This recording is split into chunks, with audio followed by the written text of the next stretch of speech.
নারায়ণগঞ্জের রূপগঞ্জে জাতীয় নাগরিক কমিটির আহ্বায়ক নাসির উদ্দিন পাটোয়ারির আগমন উপলক্ষে আয়োজিত ফল উৎসবে দফায় দফায় হামলার ঘটনা ঘটেছে। শুক্রবার ও শনিবার প্যান্ডেল ও মঞ্চ ভাঙচুর সহ অন্তত 10 জন নেতাকর্মী এ হামলায় আহত হন। এ সময় অন্তত 50 থেকে 60টি মোটরসাইকেল ভাঙচুর করা হয়। পরে পরিস্থিতি নিয়ন্ত্রণে অতিরিক্ত পুলিশ মোতায়েন করা হয়।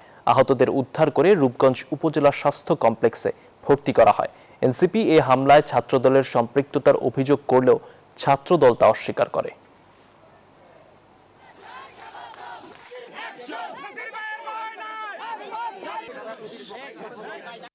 এই ফল উৎসবে হামলাটা আজকে কেন হলো? এই যে দেখেন রক্তাক্ত করা হলো, তো এটা হলো কাপুরুষী চিত্রিত। আমাদের এই প্রোগ্রামটা সম্পূর্ণই একটা সাংস্কৃতিক প্রোগ্রাম, এটা হচ্ছে ফল উৎসব প্রোগ্রাম। তো এখন পরিস্থিতি স্বাভাবিক আছে, আমরা পর্যাপ্ত পুলিশ আমরা ঘটনাস্থলে মোতায়েন আছি। আমাদের আসলে কালকে রাত থেকে এখানে পুলিশ ছিল। Bashundhara public school and college 2026 শিক্ষাবর্ষে ভর্তি চলছে।